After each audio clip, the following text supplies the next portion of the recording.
저는 오늘부터 사도행전을 강의하려고 합니다. 사도행전을 강의하려고 생각한 데는 여름방학 때부터 하나님 이제 아브라함 강해가 끝나면 어떤 말씀을 우리 공동체와 성도님들과 함께 나누기를 원하십니까? 그렇게 계속 묻는 가운데 특별히 이번에 특세를 하는 가운데 여러분 우리가 요나서를 살펴보면서 자기중심적인 요나, 그러나 끊임없이 하나님은 하나님이 관심 있는 부분에 요나를 이끌려 가려고 하지 않습니까? 그러면서 우리가 특세 가운데 바로 내가 요나다, 내가 요나다, 우리가 그렇게 다 적용하고 은혜를 받았습니다. 우리는 내버려두면 그냥 요나처럼 그렇게 사는 사람들이, 자꾸 요나로 돌아가려고 하는 사람들이. 그래서 제가 사도행전을 같이 하면서 이왕에 우리가 하나님의 마음을 알았는데 본격적인 하나님의 마음을 가장 잘 담고 있는 사도행전을 우리 성도님들과 함께 공부하고 말씀을 나누면서 그 하나님의 뜻을 구현해냈으면 참 좋겠다, 그런 생각에서 사도행전 강해를 하려고 합니다. 사도행전 강해를 하는 이유가 또 하나 있는데요.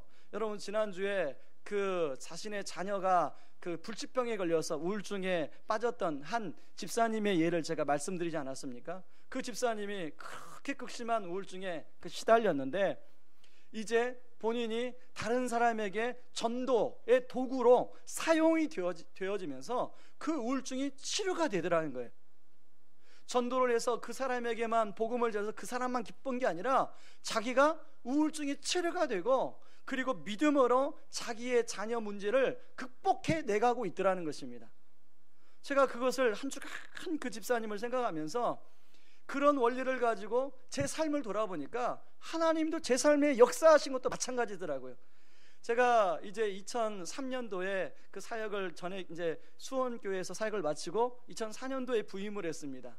그런데 이제 이렇게 사역을 분배하는데 여러분 이렇게 사역을 분배할 때 내가 하고 싶은 사역이 있고 내가 피하고 싶은 사역이 있어요. 여러분 회사에서 여러분이 하고 싶은 일이 있고 피하고 싶은 일이 있죠. 근데 위에서 시키면 어쩔 수 없이 해야 돼요. 그 중에 제가 피하고 싶은 사역이 전도 폭발 훈련은 피하고 싶었습니다. 왜냐하면 부담스러우니까, 힘이 드니까. 그런데 참 하나님은 제 마음을 꿰뚫어 보시죠. 전도 폭발 훈련을 저한테 탁 맡기시더라고요. 그래서 한 2년은 얼마나 고전했는지 모릅니다. 그래서 제가 딱 한 학기만 더 하고 안 되면 때려치자, 목사님 찾아가서 이야기하자, 그 말씀을 드리고 5학기째를 이제 1학기, 2학기, 3학기, 4학기, 5학기째 하는데 누가 그러더라고요. 5기라고 해요. 5기, 1기, 3기, 4기, 5기는 5기로 해야 된다. 그래서 5기로 했는데요, 그때부터 하나님의 일하심 역사가 나타나는 거예요. 사실은 제가 전에도 말씀드렸지만 저는 그 함께 사역했던 동역자들에 비해서 제가 많이 부족합니다. 그럼에도 불구하고 곰곰이 생각해 보니까 하나님이 저에게 이렇게 교회 개척이라는 그런 선물을 허락해 주신 것은, 저는 제가 군선교회 은혜라고 말씀드렸지만 또 하나 있다면 바로 전도 폭발을 잘 7년 동안 감당한 선물이라고 생각합니다. 제가 영적으로 부담되었던 그 일을 하나님 앞에서 잘 감당했더니 그것이 제 자신을 회복시키시고 수많은 사역의 열매를 저한테 허락하시고 그 열매가 나타나니까 부가적으로 교회 개척이라는 선물을 제가 받고 누리게 되더라는 것입니다. 저는요, 이 사도행전을 이제 설교를 준비하면서 제 안에 이런 결론이 내리니까 흥분이 되기 시작했어요. 왜냐하면 우리 교회 안에는 이런 어려움에 있는 성도님들이 사실 많이 계십니다. 그런데요, 그런 성도님들 어렵다고 해서 그런 성도님들의 어려운 마음을 만지는 설교만 하면 그때뿐이에요. 그런데 제가 경험을 보니까 그런 어려움에 있을 때 더 하나님의 관심, 하나님이 기뻐하신 일을 하다 보면 그런 어려움을 이겨낼 수 있는 힘과 은혜를 하나님이 주시더라는 것입니다. 저는 우리 교회 성도님들이 사도행전을 계속 강의하면서 함께 말씀을 통해서 은혜 받음으로 우리가 하나님이 기뻐하신 일을 집중해서 할 때 하나님 우리에게, 저에게 주셨던 은혜, 그리고 제가 만났던 수많은 사람들에게 그 현장에서 주셨던 은혜를 우리 성도님들의 삶에 누리기를 주님의 이름으로 축원합니다. 여러분 사도행전 1장 1절을 한번 보시기 바랍니다. 사도행전 1장 1절 2절 이렇게 한번 읽어보겠습니다. 시작. 데오빌로여, 내가 먼저 쓴 글에는 무릇 예수께서 행하시며 가르치시기를 시작하신부터 그가 택하신 사도들에게 성령으로 명하시고 승천하신 날까지를 기록하였노라. 여러분, 사도행전을 누가 썼는지 혹시 아십니까? 예, 제가 이미 답을 다 말씀드렸습니다. 누가가 썼습니다. 자, 여기 1절 2절에 보면 내가 먼저 쓴 글에는 이렇게 나오는데, 이 내가 먼저 쓴 글은 누가복음을 가리킵니다. 여러분, 누가복음 1절 2절에 보면 예수님이 이제 행하시고 가르치시고 승천하신 날까지의 기록을 이제 적는다, 그런 내용이 나와 있습니다. 그런데 누가복음 1장 3절에 보면 수신자가 누구로 나오냐면 데오빌로 카카에게 이렇게 나와요. 자, 사도행전은 데오빌로에게라고 나오고 이 누가복음에는 데오빌로 카카에게 이렇게 나와요. 그럼 누가복음 1장 3절을 같이 한번 읽어봅니다. 그 모든 일을 근원부터 자세히 미루어 살핀 나도 데오빌로 카카에게 차례대로서 보내는 것이 좋은 줄 알았노니. 여러분, 자, 누가복음은 데오빌로 카카고 사도행전은 데오빌로고 왜 이렇게 차이가 나겠습니까? 그 사이에 데오빌로 카카께서 카카의 자리에서 물러나신 걸까요? 여러분, 이 누가복음은요, 이제 그 당시에 아내들을 통해서 예수님을 믿게 된 로마 고위 관료들이 많아요. 그 중에 한 명이 데오빌로 카카예요. 그래서 누가복음은 이제 예수님을 갓 마음속에 영접한 그런 상태예요. 그래서 데오빌로 카카에게 이제 예수님의 가르침과 또 예수님의 십자가의 죽으심과 부활하심을 잘 기록해서 누가가 보내주는 거예요. 자, 그러고 나서 사도행전은 이제 어느 정도 시간이 흘렀습니다. 데오빌로 카카께서 이제 그 안에 신앙이 들어가기 시작했어요. 예전에는 자기중심적인 자기 것만 관심이 있던 데오빌로 카카가 이제 하나님 나라의 일에 관심을 갖기 시작했어요. 그래서 누가한테 부탁을 한 거예요. 누가님, 하나님 나라의 일을 나한테 좀 더 가르쳐 줄 수 있습니까? 그래서 누가가 하나님 나라의 일을 이제 적어서 데오빌로에게 보내주는 거예요. 자, 여러분, 데오빌로 카카가 더 훨씬 가까운 그 존칭입니까? 아니면 그냥 데오빌로가 가까운 존칭입니까? 예, 카카는 뭔가 거리감 있잖아요. 이제 나름대로 영적인 친분도 쌓였어요. 영적인 친밀함도 쌓였어요. 그래서 이제는 카카 떼고 데오빌로여 이름만 불러도 뭔가 친근하게 다가오는 관계가 된 것입니다. 자, 오늘 그런가 하면요, 오늘 본문에 나오는 예수님의 제자들의 모습을 한번 살펴봤으면 좋겠습니다. 여러분, 예수님의 제자들, 여러분 6절을 한번 말씀을 같이 한번 보겠습니다. 시작. 그들이 모였을 때에 예수께 여쭈어 이르되 주께서 이스라엘 나라를 회복하심이 이때이니까 하니. 자, 예수님이 지금 이제 십자가에 죽으셨다가 부활하셨어요. 그리고 40일 동안 이제 제자들과 함께 머물면서 하나님 나라의 일을 가르치셨다고 오늘 성경에 나와요. 그리고 예수님이 하늘로 승천하셨습니다. 자, 그런데 지금 제자들의 관심은 어디에 있어요? 이스라엘 나라의 회복이 언제냐, 여기에 관심이 있어요. 다시 말해서 로마로부터 이스라엘 나라가 회복이 되면 자기가 한 중요한 중책을 언제 얻을 수 있습니까? 여기에 관심이 있는 거예요. 자, 여러분, 예수님은 지금 어디에 관심이 있어요? 하나님 나라의 일에 관심이 있는데 제자들은 지금 어디에 관심이 있어요? 이 땅에서 자기가 어느 정도의 위치에서 지금 누리느냐, 여기에 관심이 있는 거예요. 그랬더니 예수님이 뭐라고 대답을 합니까? 예수님이 이렇게 대답해요. 그런 질문에는 대답하지 않으시고, 대답도 하셨는데 간단하게 하시고 그냥 그들 앞에서 하늘로 승천해 버리세요. 여러분, 9절 말씀을 한번 읽어볼까요? 시작. 이 말씀을 마치시고 그들이 보는데 올려져 가시니 구름이 그를 가리어 보이지 않게 하리라. 그런 갑자기 자기들 앞에서 예수님이 하늘로 승천해 버리니까 이 제자들이 당황했어요. 그래서 예수님이 승천한 하늘만 멍하니 바라보고 있는 거예요. 이미 구름이 가리어서 안 보이는데도 계속 바라보고 있는 거예요. 여러분, 제자들이 왜 이렇게 바라봤을까요? 지금 자신의 문제들, 자기가 원하는 것은 지금 이루어졌어요, 안 이루어졌어요? 안 이루어진 거예요.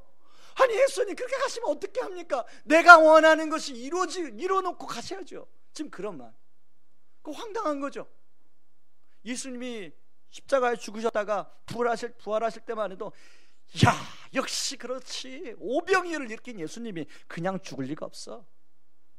야 이제 로마 니네 이제 끝났다. 제자들 마음속에 그런 기대가 있었어요. 그런데 하늘로 승천하시고 예수님이 내려오실 생각을 안 해요.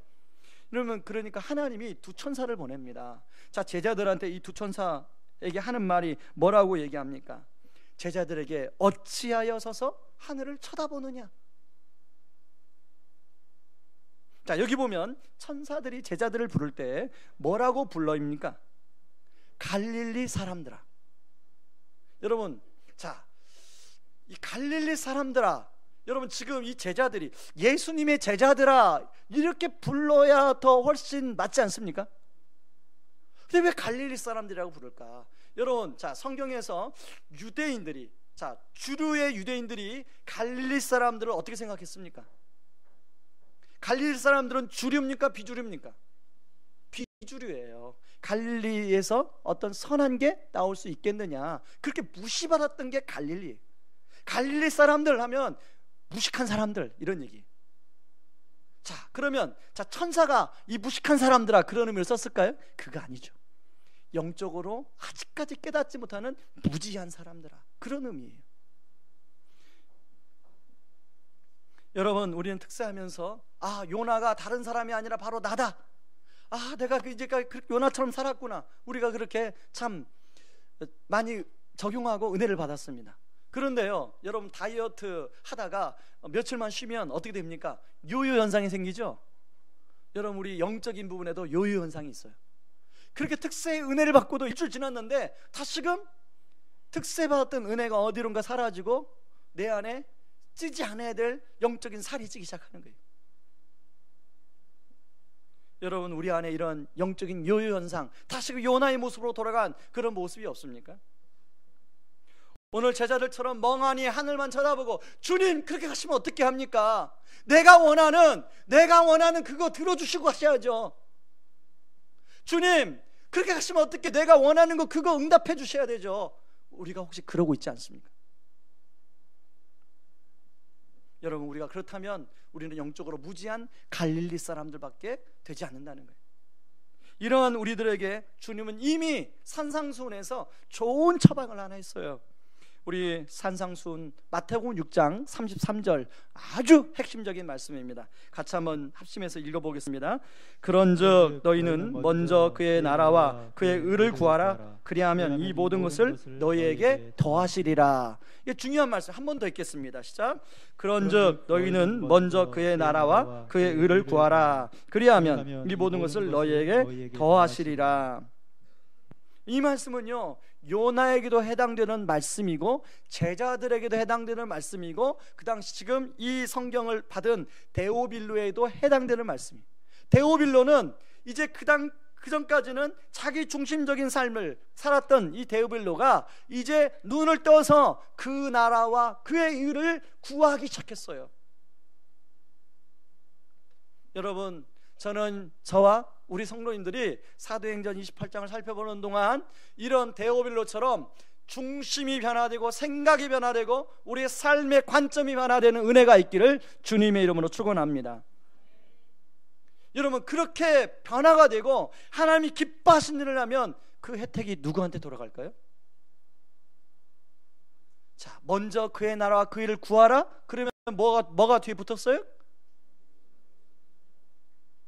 이 모든 것을 더불어 도와주시리라. 저는 왜 제가 사도행전 설교를 하면서 흥분이 됐냐면, 진짜 우리가 하나님이 기뻐하시는 부분의 일을 집중해서 하면 하나님은 우리의 삶을 도와주세요. 하나님의 우리 성도님의 삶을 도와주세요. 저는 그래서 흥분이 되는 거예요. 제가 지난 말씀을 드린 것처럼 저뿐만 아니라 많은 그런 제가 만났던 그 믿음의 일을 감당했던 분들이 누렸던 그 은혜를 우리 성도님들이 누릴 걸 생각하니까 흥분이 되고 기대가 되는 거예요. 저는 우리 성도님들에게 하나님이 분명히 그런 은혜를 줄 믿습니다. 우리 하나님은 제자들한테 그 말씀하면서요, 두 가지 부탁을 하고 계세요. 이 두 가지 부탁을 한번 살펴보기를 원합니다. 첫 번째 부탁은 성령의 선물을 온전히 누리라는 부탁이에요. 여러분, 주님이 부활하셔서 40일 동안에 이 땅에 계시다가 이제 40일 동안 하나님 나라의 일을 말씀하시고 승천하셨습니다. 그게 사도행전 1장 3절이에요. 같이 한번 읽어봅니다. 시작. 그가 고난 받으신 후에 또한 그들에게 확실한 많은 증거로 친히 살아계심을 나타내사 40일 동안 그들에게 보이시며 하나님 나라의 일을 말씀하시니라. 여러분, 로마 가톨릭에서는 이 40일 동안 하나님 나라의 일을 예수님 말씀하셨다고 했는데, 교황 제도를 만들었고요, 성직자 제도를 만들었고요, 로마 가톨릭이 주장한 7가지 성례를 만들었다고 그렇게 주장해. 그러나 이것은 근거 없는 얘기. 단순히 성경은 분명히 하나님 나라의 일만 말씀하셨다고 말하고 있습니다. 여러분, 예수님의 공생의 사역 전체는요, 하나님 나라에 대한 이야기예요. 여러분, 예수님이 요단강에서 세례 요한에게 처음 세례를 받으시고 첫 번째 선포한 메시지가 뭐냐면, 마가복음 1장 15절에 이르시되 때가 찼고 하나님 나라가 가까이 왔으니 회개하고 복음을 믿으라 하시더라. 예수님이 첫 번째 던진 메시지도 하나님 나라예요. 여러분, 사실 이 성경 전체 창세기부터 요한계시록까지를 한마디로 딱 단축하면 하나님 나라의 이야기예요. 특별히 그 중에서도 사도행전은 하나님 나라에 대한 이야기로 꽉 차 있어요. 여러분, 사도행전 1장 3절 하나님 나라의 일로 시작했잖아요. 사도행전 가장 마지막 사도행전 28장 31절이 어떻게 끝나는지 한번 보실까요? 같이 한번 읽어봅니다. 하나님 나라를 전파하며 주 예수 그리스도에 관한 모든 것을 담대하게 거침없이 가르치시더라. 하나님 나라로 시작해서 하나님 나라로 마무리가 되는 거예요. 그래서 예수님은 부활하신 후 승천까지 다시금 하나님의 일을 말씀하고 있는 거예요. 그리고 나서 제자들에게 한 가지 부탁을 했습니다. 무슨 부탁을 했냐면, 그게 4절이에요. 제가 쉬운 성경으로 인용해 왔는데 같이 읽어봅니다. 시작. 어느 날 예수님께서는 사도들과 함께 식사를 하시다가 이런 말씀을 하셨습니다. 예루살렘을 떠나지 말고 내 아버지께서 약속하신 선물을 기다려라. 이 약속의 내용은 내가 전에 말했고 너희도 들은 것이다. 약속의 내용은 이것이다. 요한은 물로 세례를 주었지만 너희는 얼마 안 있어 성령으로 세례를 받을 것이다. 바로 주님이 약속한 선물이 뭐냐면 성령이에요. 자, 여러분, 이 성령의 선물에 대해서는 이미 복음서에서 예수님이 주겠다고 약속했습니다. 복음서 누가복음 24장 49절에 보면, 볼지어다 내가 내 아버지께서 약속하신 걸 너에게 보내리니 너희는 위로부터 능력을 입혀질 때까지 이 성에 머물라 하시니라. 한 번 얘기한 게 아니라 여러 번 얘기했어요. 주님이 이렇게 성령을 선물로 제자들에게 주시려고 하는 이유가 있습니다. 성령의 도움 없이는 제자들이 이제 예수님을 대신해서 하나님 나라의 일을 감당해야 되는데 하나님 나라의 일을 감당할 수가 없어요. 여러분, 하나님 나라의 일은 영적이기 때문에 성령님의 도우심이 없이는 도저히 감당이 안 돼요. 특별히 하나님 나라의 일은 영혼을 만지는 일이기 때문에 성령님의 도우심이 없이는 절대로 영혼을 만질 수가 없어요. 여러분, 많이 배우고 또 언변이 좋고 그러면 설교는 할 수 있어도 하나님 나라의 일은 할 수가 없어요. 성령님이 도와주지 않으면. 그래서 아무리 훌륭한 사람도 성령의 도우심을 끊임없이 구해야 되는 거예요. 사모해야 되는 거예요. 여러분들이 앞에 서 있는 저를 위해서, 우리 교역자들을 위해서, 여러분의 순장님들을 위해서 기도해 주실 때 성령 충만한 사람 되게 해달라고, 성령의 영으로 충만한 사람 되게 해달라고 기도해 주셔야 하는 이유가 바로 거기에 있습니다. 그런데 이런 성령 충만한 사람의 공통점 2가지가 있습니다. 성령 충만하면 그 사람을 통해서 항상 드러나는 분은 예수님이어야 돼요. 여러분, 성령님 자체가 왜 존재하시냐면 예수 그리스도를 드러내고 하나님께 영광 돌리기 위해서 존재하시는 분이 성령님이세요. 여러분 성경에 보면 성령님의 사역을 잘 보면 예수 그리스도를 항상 드러내는 그런 부분으로 나와요. 그러므로 우리가 성령 충만하면 당연히 그 사람을 통해서 예수 그리스도가 드러나야 돼요. 근데요, 어떤 분은 성령 충만한데 예수님은 안 드러나고 자기가 드러나요. 그것은 성령 충만한 게 아니에요. 자기 충만한 거죠. 또 하나, 성령 충만한 사람의 공통점은 뭐냐면 겸손해요. 왜 겸손하냐면, 자, 성령님은 아까 하시는 일이 뭐였죠? 예수님을 옆에서 돕는 일이에요. 하나님의 사람을 옆에서 그 돕는 헬퍼예요. 헬퍼. 그러니까 여러분, 돕는 사람이 겸손 안 할 수 있어요? 성령의 영으로 충만한 사람은 항상 겸손해요. 근데 보통 우리가 성령 충만했다 그러면 자기보다 막 나이가 많은데도 막 반말을 막 하는 사람이 있어요. 저 그런 사람 많이 만났습니다. 처음 만나는데도 목소리 쫙 막 이렇게 허스키한 목소리로 그래서 막 하는데, 그게 성령 충만이 아니에요. 성령 충만은 겸손하게 나타나는 거예요. 저는 우리 교회 성도님들이 성령 충만한 성도들이 많아지길 바랍니다. 우리 교회 사역자들이 다 성령 충만한 사역자들이 되길 바랍니다. 그래서 우리 교회는 늘 장유유서를 지킵니다. 장유유서. 강단에서는 제가 목사지만 여러분 이렇게 같이 제자반 식사하거나 뭐 사역반 식사하거나 어디 가서 어느 부서 뭐 식사하면 장유유서예요. 왜요? 그게 우리나라 예의 범절이잖아요. 장유유서. 어르신, 저보다 나이가 많은 형이 있으면 먼저 식사하는 거예요. 그러니까 이제 간혹 우리 성도님들에게 적응이 안 돼가지고 목사님은 또 먼저 식사하라고. 그럴 때 그게 아니고, 여러분 당당히 여러분 저보다 나이가 많으신 분들은 식사해요. 그런데 혹시 저보다 나이가 밑이신 분들은 순서를 잘 지키시기 바랍니다. 여러분, 우리가 성령 충만함을 사모해야 돼요. 여러분, 예수님이 지금 제자들에게 성령이 오실, 약속하신 성령이 오실 것을 기다리라고 하신 것은 기다려서 성령 충만함을 덧입으라는 거예요. 그런 것처럼 우리가 성령 충만함을 그렇게 사모해야 돼요. 여러분, 성령 충만함을 그렇게 사모하시기 바랍니다. 우리는 이미 성령님이 내주예요. 예수님을 믿는 순간 우리 안에는 이미 성령님이 내주에 계세요. 이걸 잘 하셔야 돼요. 예수 그리스도를 구주와 주님으로 영접하는 순간 성령님이 이미 우리 안에 내주에 계세요. 그래서 우리는 성령 충만함을 사모하셔야 돼요. 아시겠습니까? 예, 성령 충만함을 사모하고 구하는 저와 여러분들 되길 바랍니다. 자, 여러분, 한 가지, 성령 충만하면 누가 행복할까요? 자, 성령 충만하면 누가 행복할까요? 일부 예배 때는 답을 빨리 나오시던데, 자, 성령 충만, 아내가 성령 충만하면 남편이 행복하고, 남편이 성령 충만하면 아내가 행복한 줄 믿습니다. 자, 우리 교회끼리 서로 성령 충만하면 누가 행복할까요? 우리가 행복한 거죠. 성령 충만한 분이, 성령 충만하면 성령이 일을 하시는 거예요. 서로 섬겨주고 세워주고, 그러다 보니까 섬김을 받는 내가 행복한 거예요. 저는 여러분들이 또 제가 성령 충만한 그런 공동체를 이루가기를 바랍니다. 자, 두 번째 부탁이 뭐냐면 영원한 일에 주목하시라는 것을 주님이 부탁하고 있는 거예요. 자, 예수님이 공생의 3년 동안 하나님 나라의 일을 가르치셨어요. 그리고 예수님이 부활하시고 이제 40일 동안 있는 동안 하나님 나라의 일에 대해서 말씀했어요. 다른 얘기 안 해요.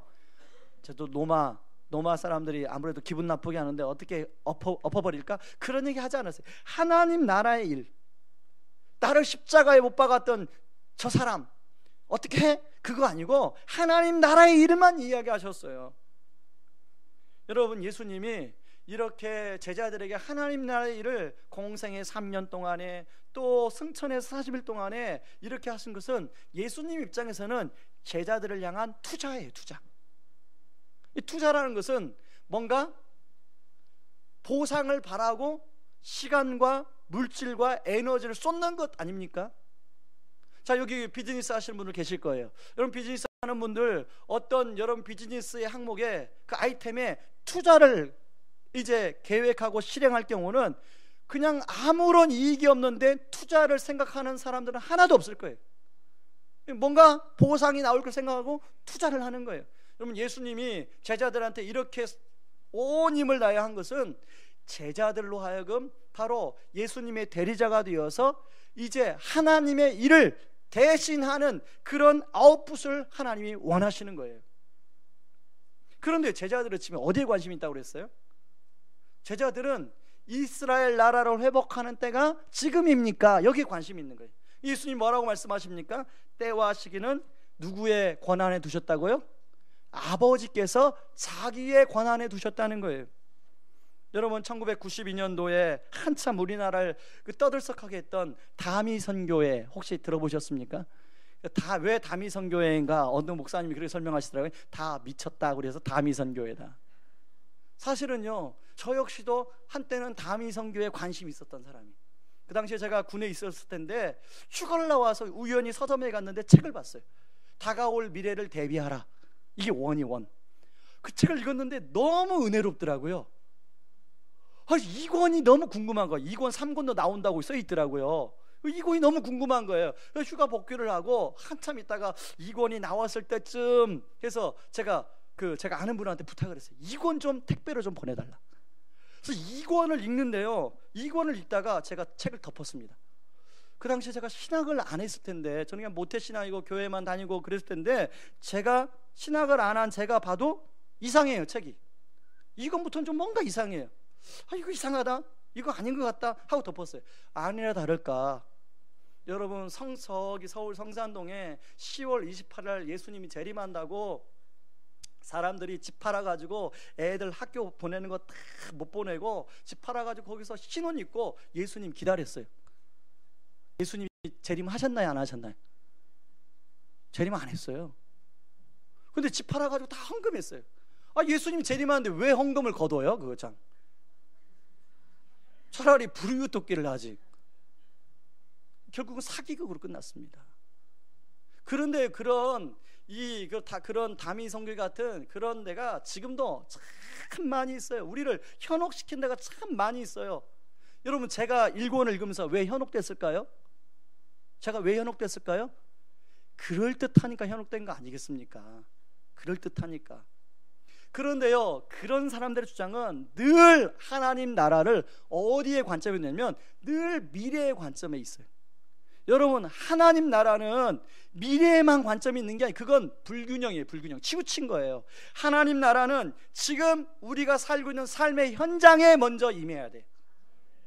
그리고 그렇다고 해서 미래가 임하는 게 아니라, 여러분, 된장찌개 맛있게 아내가 끓여줬어요. 된장찌개 아내가 수저로 떠서, 여보 이거 좀 맛 좀 보세요. 맛을 봤습니다. 먹고 싶어요, 안 먹고 싶어요? 그 본 된장찌개가 먹고 싶어요, 안 먹고 싶어요? 먹고 싶죠? 지금 우리가 하나님 나라를 누리는 것은 된장찌개 맛보는 거예요. 그러면 다가올 하나님 나라는 너무 좋은 거예요. 지금 내가 이 하나님 나라를 누리면서, 이야, 이 정도의 하나님 나라면 앞으로 진짜 다가올 하나님 나라는 너무너무 좋구나. 내가 예수님을 믿으면 믿을수록 하나님 나라의 삶을 사는 것이 너무 좋구나. 하나님 나라를 내가 누려야겠구나. 아까 말한 것처럼 하나님 나라를, 아내가 하나님 나라를 하면 누가 행복해요? 누가 행복해요? 좀 크게 대답해. 아내가 하나님 나라를 살면 누가 행복해요? 남편이 하나님 나라를 살면 누가 행복해요? 왜 이 목소리가 작아져요? 아내가 행복합니다. 자녀들이 행복해요. 하나님 나라를 살면. 하나님 나라는 먼 미래만 오는 게 아니라 하나님 나라는 지금부터 임하는 거예요. 제가 나중에 하나님 나라에 대해서 또 구체적으로 또 설명할 기회가 있겠지만요, 요 부분은 이렇게 마치고요. 여러분, 예수님의 관심 있는 것은요, 지금 어디 있냐면, 지금 사도행전 1장 8절에 나오는 예루살렘과 온 유대와 사마리아와 땅끝까지에 있는 그 영혼들의 관심이 있는 거예요. 그 영혼들에 가서 너가 증인이 되라. 그런 것에 관심 갖지 말고, 여기 보면 오직이란 말에 주목해야 돼. 8절에 오직. 제자들의 관심이 어디 있어요? 그래, 자꾸 이상한 데 관심이 있으니까 그거 말고 오직 증인되는 삶에 관심을 가져라. 오직 지금 내가 관심 갖고 있는 예루살렘과 유대와 사마리아 땅 끝에 있는 영혼에 관심을 가지라는 거예요. 여러분, 올해 초에도 저희가 필리핀의 앙겔레스에 코피노 사역을 하는 센터에 저희가 단기 선교를 다녀왔습니다. 이제 내년 1월에 우리가 세부에 이제 가서 또 코피노 사역을 하게 될 텐데요. 여러분, 우리 교회에서 지금 코피노 아이들을 한 60명 가정별로 결연해서 그렇게 후원을 하고 있습니다. 혹시 이 부분에 관심 있는 분들은 우리 선교부장님께 이야기하면 계속 결연해서 후원할 수 있어요. 이 코피노 아이들 혹시 코피노가 목사님 뭐예요? 그런 분들이 계시는데, 여러분, 이 코피노가 필리핀, 코리안 사이에 낳은 아이예요. 여러분, 앙겔스에는 좋은 골프장이 많이 있습니다. 그리고 세부에 가면 관광지예요. 그러니까 우리나라 한국 남자들이 이제 골프 여행 3박 4일 가가지고 골프만 치고 오면 되는데, 불장난을 하고 오는 거예요. 그래서 태어난 아이들이 2만 명이 넘어요. 지금 필리핀에 2만 명이. 여러분, 그런 아이들은 아빠가 돌아보지 않으니까 방치가 돼요. 방치. 그래서 지금 필리핀 사회에 문제가 되고 있어요. 문제가. 아마 다큐 같은 걸 여러분 보셨을 거예요. 그렇게 필리핀에만 있는 게 아니에요. 인도네시아도 있고 관광지는 지금 다 있어요. 일본 사람들은 자기가 잘못하면 책임지는데 한국 남자들은 책임을 안 진대. 그래서 우리가 그런 아이들을 60명을 받아가지고 지금 결연해서 한 아이당 한 아이가 교육받을 수 있는, 한 달간 교육받을 수 있는 비용을 우리가 이제 가정별로 이렇게 후원을 하고 있는 거죠. 그래서 이번에 가서 우리가 그런 아이들을 만났습니다. 그런데요, 지금 잊혀지는 한 아이가 있어요. 그 이제 우리 선교사님이 유치원을 이제 운영을 하는데요. 유치원의 한 여자인데 다른 애들은 우리가 가니까 같이 놀아주고 하니까 막 너무 좋아하는데 끝까지 눈을 안 맞춰요. 한 4살, 5살 정도 됐을까? 여러분, 피부를 딱 보면 이건 한국애예요. 그냥 한국애 같아. 그냥 딱 한국애. 누가 봐도 한국애예요. 근데 눈을 안 맞춰요. 안아준다고 해도 안아줘. 그 아이에 벌써부터 경계심이 생기는, 마음이 아프더라고요. 우리 하나님이 관심 있는 지금은 바로 그런 영혼의 관심. 그런 아이가 자라봐요. 어떻게 되겠습니까? 지금 여러분, 앙겔레스도 많지만요, 세부에는 훨씬 많아요. 세부에는 훨씬 많아요. 혹시 여러분 주변에 그 세부에 앙겔레스에 골프 여행 간다고 하면 이렇게 단속하세요. 단속.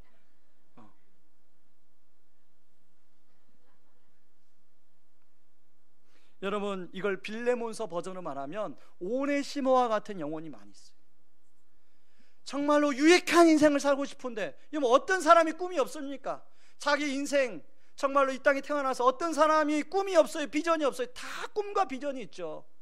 그런데 자기 환경이 그걸 허락해 주질 않는 거예요. 꿈과 비전을 펼칠 만한 환경이 안 되는 거예요.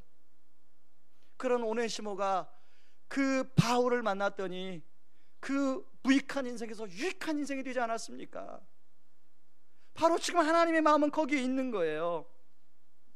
그 얘기를 제자들한테 이야기해주고 예수님은 하늘로 올라가 버리세요. 그리고 11절에 그 예수님이 뭐라고 말씀하고 있습니까? 천사들이 같이 한번 읽어봅니다. 시작. 이르되 갈릴리 사람들아 어찌하여 서서 하늘을 쳐다보느냐? 너희 가운데서 하늘로 올려주신 이 예수는 하늘로 가신 본 그대로 오시리라 하였느니라. 여러분, 예수님의 초림은 이제 이 땅에 와서 제자들과 사람들에게 하나님 나라의 일을 가르치는 데 목적이 있어요. 그런데요, 예수님의 재림은 이제 우리들에게 하나님의 일을 얼마나 잘 감당했는지 결산하는 날이에요. 어떤 사람에게는 10달란트 남긴 사람들에게는 또 상이 주어질 거예요. 5달란트 남긴 사람에게는 상이 주어질 거예요. 근데 어떤 사람은 있는 것도 빼앗길 그런 결산의 날이 다가오고 있다는 것입니다.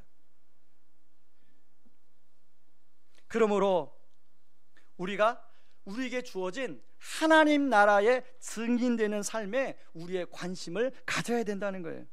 여러분, 혹시 워터게이트 사건 아십니까? 1974년도에 미국의 닉슨 대통령, 이 닉슨 대통령이 이제 한 번 대통령 임기를 보내고 재선에 대한 그런 욕심이 생긴 거예요.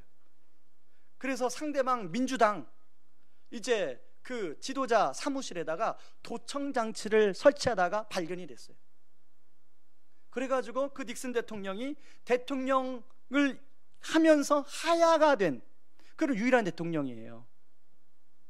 그런 닉슨 대통령 그때 보좌관을 지냈던 사람이 바로 찰스 콜슨이라는 사람이, 찰스 콜슨이 그 일로 인해서 감옥에 가게 됐어요. 그래서 그 감옥에서 책을 썼는데요, 백악관에서 감옥까지라는 책을 썼습니다. 근데 이 책 영어 이름이 뭐냐면 본 어게인이에요. 이 책에 이런 내용이 나옵니다. 제가 한번 읽어보겠습니다. 나는 모든 것을 잃었었다. 권력, 위신, 자유, 심지어 나의 정체성마저도 잃어버렸다. 1974년 여름 연방교도소 죄수 23,226번이었던 나는 흑색 텔레비전의 자그마한 화면을 뚫어지게 쳐다보고 있었다. 이 나라의 온 국민과 함께 나는 리처드 닉슨 대통령이, 내가 3년 반 동안 성실하게 보필한 그 대통령이 사임하는 장면을 지켜보고 있었다. 그것은 내 인생의 가장 황폐한 경험 중에 하나였다. 그러나 다른 한편으로는 나는 모든 것을 얻는 것이기도 했다. 정말로 중요한 모든 것, 즉 살아계신 하나님과의 개인적인 관계를 얻었다. 내 인생은 예수 그리스도에 의해 극적으로 변화되었다. 감옥에서 지루한 날을 보내면서 나는 내 인생의 극적인 변화, 즉 백악관에 있다가 감옥까지 가게 된 상황의 의미를 설명하고자 조금씩 글을 시작했다. 거액을 제시하며 정치 회고록을 써달라고 하는 요청이 많았지만 나는 하나님께서 내 인생에 하신 일을 사람들에게 꾸밈없이 전달해야 한다는 생각이 들었다. 그래서 나는 메모지에 극적이기 시작했고 그것이 훗날 이 책이 되었다. 여러분, 그런 추록을 한 후에 교도소, 이제 그 감옥 가기 전까지는 이 찰스 콜슨이 교도소는 인간 쓰레기들이나 가는 곳이다 이렇게 생각을 했어요. 그런데 자기가 교도소에서 예수님을 만나고 나서 생각이 바뀌었어요. 교도소는 인간 쓰레기장이 아니라 하나님의 사랑을 경험하는 곳이다. 그래서 찰스 콜슨이 이제 출소 후에 교도소 선교회를 만들었습니다. 그래서 이제 재소자들, 그리고 전과자들, 그리고 범죄의 희생자들, 그 가족까지 돕는 일을 시작했어요. 그리고 전 세계로 그게 확산이 됐어요. 여러분, 찰스 콜슨이 그 힘든 감옥에서 그걸 이겨내고 그런 증인의 삶을 살게 된 데는 누군가가 찰스 콜슨에게 증인이 되었기 때문에 그렇습니다. 지금 우리는 태신자를 작정하고 기도하고 있어요. 내가 기도하는 그 사람, 내가 만나보니까 아직 소망이 없어요. 마음 문이 열릴 것 같지가 않아요. 아마 여러분 그런 분들 계실 거예요. 아이, 과연 이 사람이, 내가 초청을 하면 이 사람이 올까?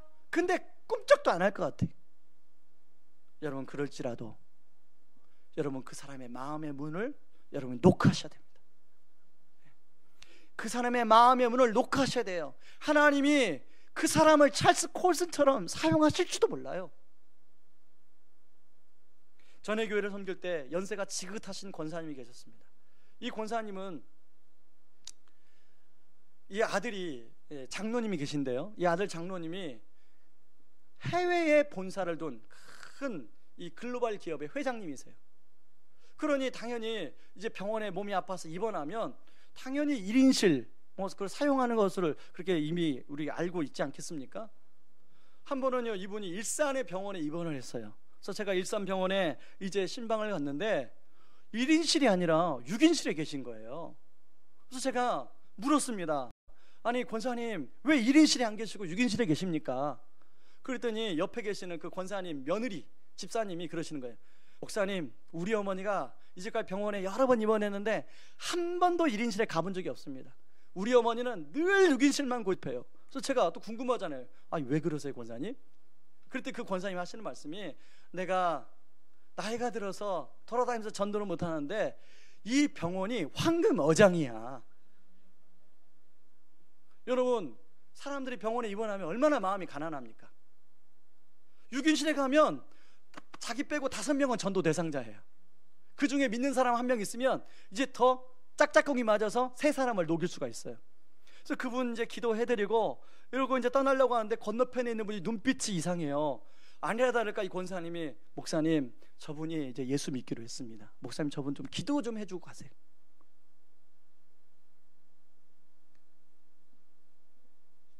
여러분, 우리가 조금만 생각을 하면요, 우리가 얼마든지 증인이 되는 삶을 살 수가 있습니다. 그런가 하면요, 한 여자 성도님의 카톡을 제가 소개하고 싶습니다. 여러분 카톡에 보면 사진이 올라가 있잖아요. 내가 누구인가를 내가 좋아하는 그림 혹은 내가 좋아하는 사진을 이렇게 올려놓잖아요. 그리고 옆에다가 그 제목을 써놓습니다. 여러분 카톡에는 어떻게 지금 있습니까? 나름대로 다 있죠, 그죠? 근데요, 이분이 자기 그 집에 주방을 사진을 찍어서 올려놓은 거예요. 그리고 옆에다가 뭐라고 썼냐면 나의 평생 선교지. 여러분 뭐가 감이 오십니까? 제가 왜 이 말씀을 드리냐면, 여러분 우리가 증인되는 삶이 나가서 어떤 사람에게 예수 그리스도의 복음을 증거하는 그런 증인되는 삶도 있지만, 우리 또 한편으로 증인되는 삶은 내 삶의 현장에서 삶의 향기로 증인되는 삶이 있다는 것입니다. 우리가 이 두 균형을 잃으시면 절대로 안 돼. 만약 이 두 균형을 잃고 한쪽으로 치우치기만 하면 그게 참된 증인의 삶이 아니에요. 이 두 가지 균형을 잘 이루어서 여러분이 그렇게 증인되는 삶을 살기를 주님의 이름으로 축원합니다. 제가 여러분들하고 부르고 싶은 찬양이 있었어요. 그래서 여러분 주보에 이 찬양의 가사를 제가 복사해서 띄워드렸습니다.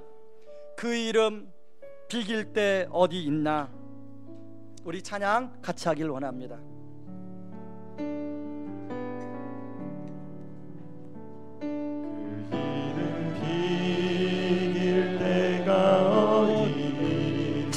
셀 수도 없고 셀 수도 없는 귀하신 이름, 놀라우신 이름,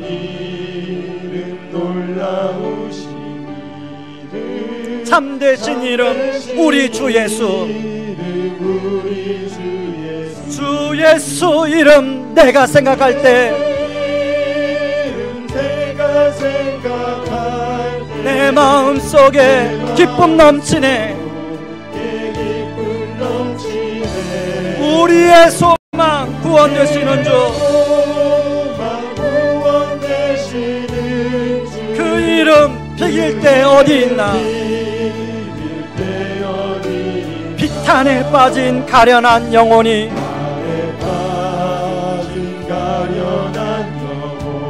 슬픔의 안개 걷어치우고 즐거이 새 생명 새 힘을 얻어 쓰라린 상처 아무렇도다. 주 예수 이름 내가 생각할 때 내 마음속에 기쁨 넘치네. 우리의 소망 구원 되시는 주. 그 이름 비길 때 어디 있나. 이 세상 모든 것이 없어져도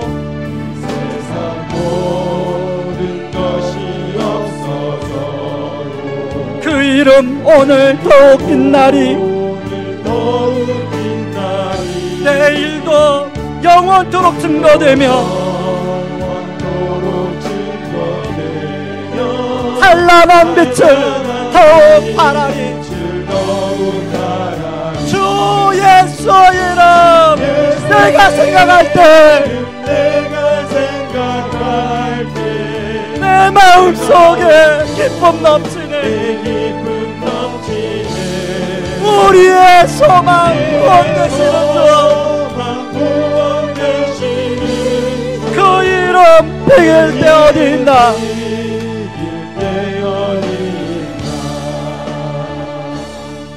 여러분 2절의 가사 보면 비탄에 빠진 가련한 한 영혼이 슬픔의 안개 걷어치우고 즐거이 새 생명 새 힘을 얻어 쓰라린 상처 아물었도다. 이게 십몇 년 전의 저의 모습이에요. 여러분 아마 과거의 여러분의 모습이 이 모습일 거예요. 여러분 주 예수 이름 내가 생각할 때 내 마음속에 기쁨이 넘쳐야 돼요. 여러분 예수 그리스도의 이름을 생각할 때마다 저와 여러분 안에 기쁨이 넘쳐야 돼요. 기쁨이 회복돼야 돼요. 예수 그리스도가 우리의 소망과 구원 되시는 주님인 줄 믿습니다.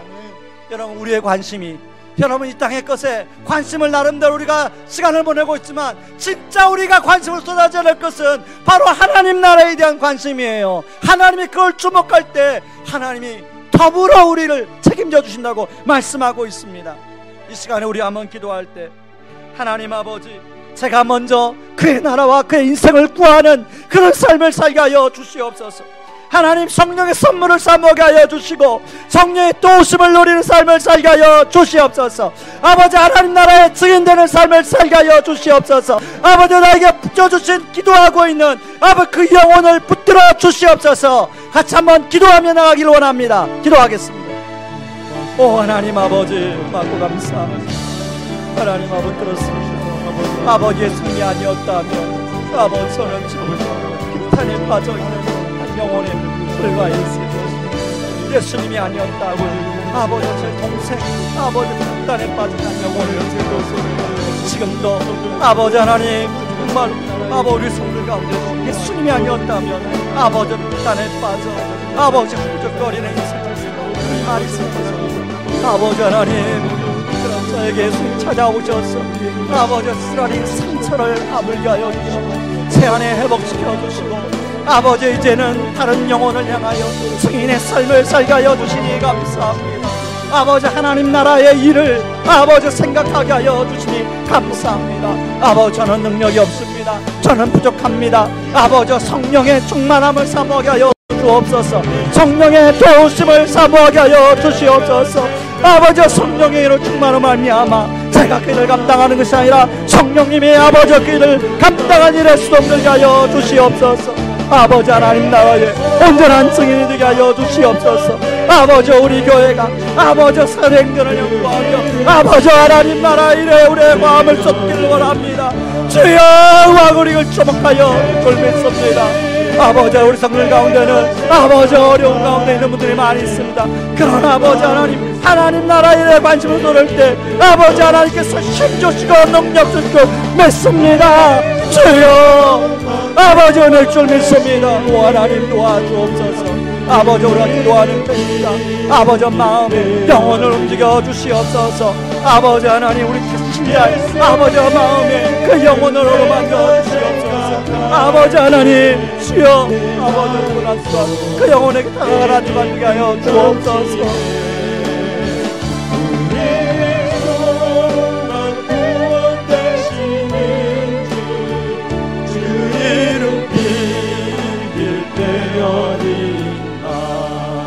하나님 아버지, 우리가 전에 비탄에 빠진 한 영혼이었습니다. 하나님, 니고데모처럼 유익한 인생을 살고 싶은데 하나님, 무익한 인생을 살 수밖에 없는 그런 삶을 살았던 사람이었습니다. 그러나 우리 주님이 우리에게 찾아오셔서 하나님, 저의 삶의 소망이 되어주시고 우리 삶의 소망이 되어주셔서 하나님, 이제는 하나님 나라의 증인으로 살 수 있도록 해주심을 감사합니다. 그러나 아버지, 여전히 저를 바라보면 아무런 능력이 없습니다. 하나님은 여전히 저를 바라보면 아버지 아무런 힘이 없습니다. 그러기에 성령의 도우심을 사모합니다. 그러기에 성령의 충만함을 사모하며 나아갑니다. 성령님의 일을 아버지 하기를 원합니다. 하나님, 도와주시옵소서. 하나님, 우리가 작정하고 기도하는 아버지 그 귀한 영혼들, 하나님 아버지, 저를 통하여 찰스 콘스처럼 아버지 하나님 인생이 변화되어지는 놀라운 은혜를 허락하여 주시옵소서. 예수님의 이름으로 기도하옵나이다. 아멘. 우리 다 같이 일어나겠습니다. 다 같이 일어나서 이 땅 위에 하나님의 교회 부르심을 따라 일어나 힘차게 찬양하고 축도로 예배를 마치겠습니다.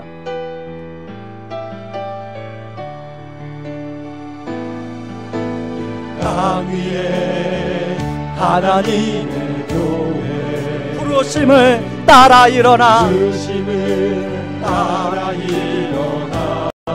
거칠은 광야 외치는 소리로 거듭거듭 피어나라. 성령이여 이 세대를 향해 주의 진리를 선포케 하소서. 십자가에서 죽으신 그 사랑 우리 사랑 되게 하소서. 닫힌 문들아 열릴지어다. 모든 세대여 일어나라. 주 예수께 무릎 꿇고 경배드리세. 주는 이기신 너의 왕. 성령이여 임하소서.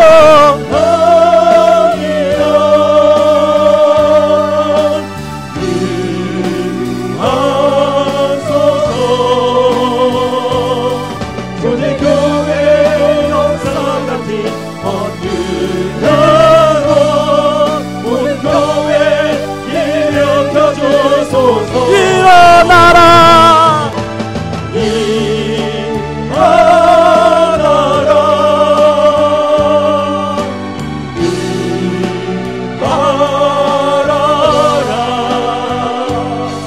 주님의 힘 높이 들고 전진하라.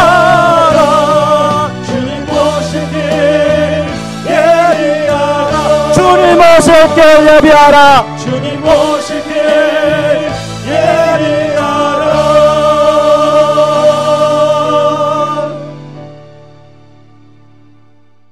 지금은 우리를 죄에서 구원하시기 위해 자신을 친히 십자가에 내어주신 그 크신 우리 주 그리스도의 은혜와 아들을 내어주신 하나님의 다함없는 사랑하심과 지금도 우리를 위해 친히 기도해 주시고 동행하여 주시는 성령님의 은혜가 데오빌로처럼 나의 관심에만 머물렀던 인생에서 하나님 나라의 일에 관심을 가지며 성령 충만함으로 증인되는 삶을 살기를 원하는 모든 성도님들의 삶 위에 이제로부터 영원까지 항상 함께하기를 주의 이름으로 축원하옵나이다. 아멘.